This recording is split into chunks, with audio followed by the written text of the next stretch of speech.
महाराज जी, आप कह रहे हैं कि आपकी पत्नी की अकाल मृत्यु हो गई थी, बट एक दिन पहले आपसे मिलने की उनको तीव्र इच्छा थी और बहुत प्रयास भी किया, बट मिल नहीं पाए।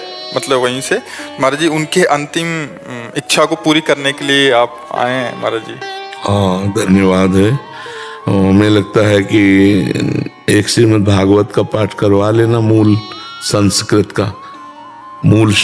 का पाठ भागवत का करवा कर संकल्प करके अपनी पत्नी को दे दीजिएगा।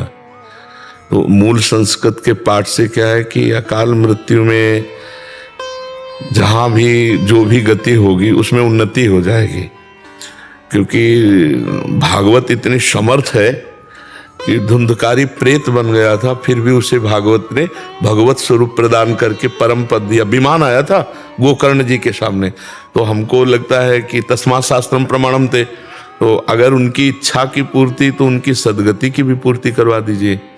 अगर आपको समय मिले तो 7 दिन स्वयं बैठकर सुनिए, और नहीं समय मिलता तो पुत्र या किसी को भी बैठाल दीजिए, और उत्तम जो संस्कृत के ज्ञान से परिपूर्ण है और जो विश्वास पूर्वक पूरे अध्यायों का पाठ कर सकते हैं, तो उनको उचित दक्षिणा दे करके पूजन करके 7 दिन अगर भागवत का पाठ हो और वो संकल्प करके उस जीवात्मा को दिया जाए जो आपकी पत्नी बन के आए, परम मंगल हो जाएगा।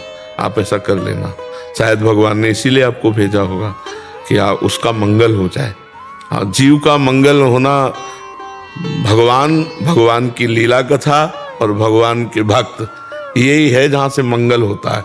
यदि भक्त मिल गए तो भगवान की लीला कथा सुनने को मिल गई तो मंगल हो गई, और भगवान का नाम, ये सब मंगलमय है। तो अनुष्ठान भागवत का करवा लीजिएगा 7 दिन के लिए, और संकल्प करके पत्नी को दे दीजिएगा।